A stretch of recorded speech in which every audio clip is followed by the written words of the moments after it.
Hey guys, now I want to introduce a topic that you guys might have heard before from general chemistry, but in organic chemistry it's going to be significantly different. And that topic is oxidation and reduction.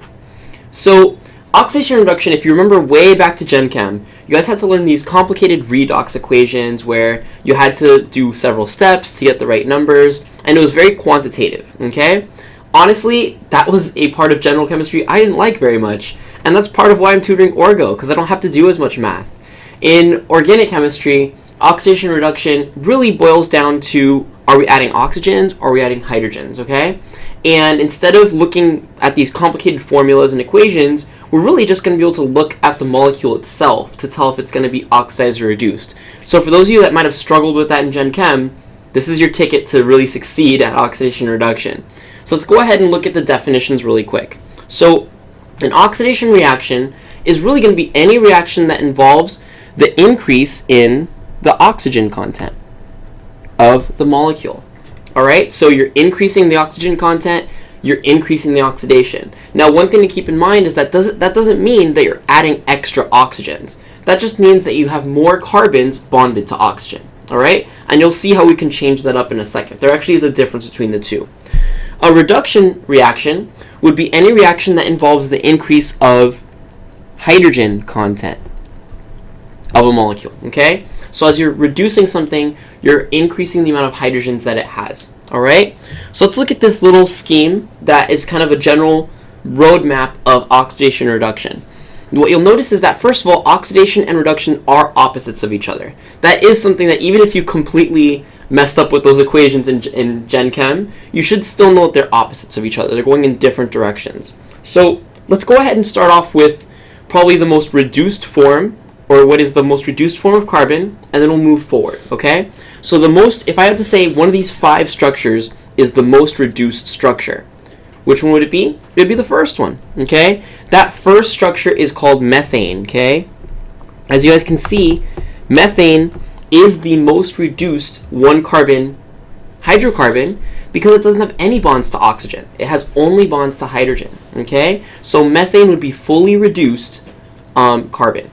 Now, as we start adding oxygen bonds, this is going to progressively get more and more and more oxidized. Now, in this video, I don't want to focus on reagents. We'll do reagents in a little bit. But for right now, I just want you to focus on how can I tell if something's more oxidized or less oxidized, something like that. So as we move in this direction, as we move to the right in this little table here, what you're going to find is that you start having more and more and more bonds to oxygen. So as you guys can see, a primary alcohol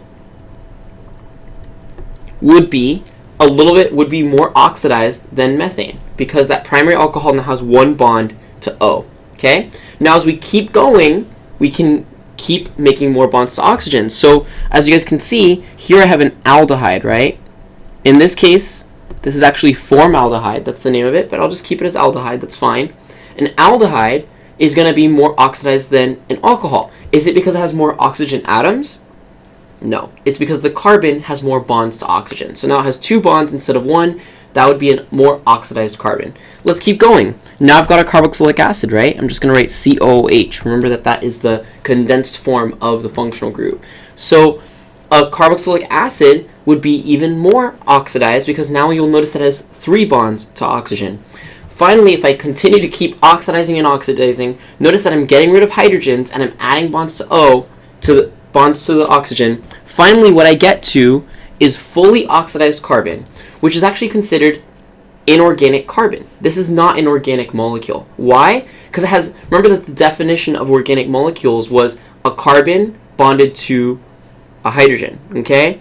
I'm sorry, it needs carbon and hydrogens, but there needs to be hydrogens present for it to be organic. So this would be inorganic because there's no hydrogens present. This is CO2 gas, okay? So completely oxidized carbon actually just evolves as CO2 gas. Completely reduced carbon is methane gas. All right, so I just want you guys to get a general feel that we could go either way, either direction on this chart, depending on what the reagent is, okay? Now, the reagents that we're going to deal with in Organic Chemistry 1 are actually going to be the ones that are in this gray box, okay? So notice that I have a gray box that is really only looking at a few of the different structures. We're ignoring the methane, we're ignoring the CO2.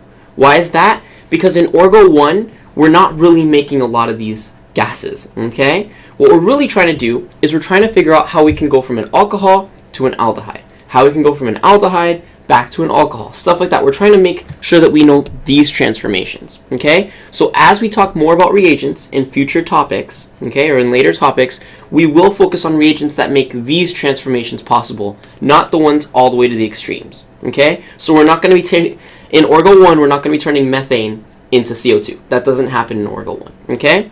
Cool. So let's just do some really quick practice. As I said, this is way easier than redox reactions.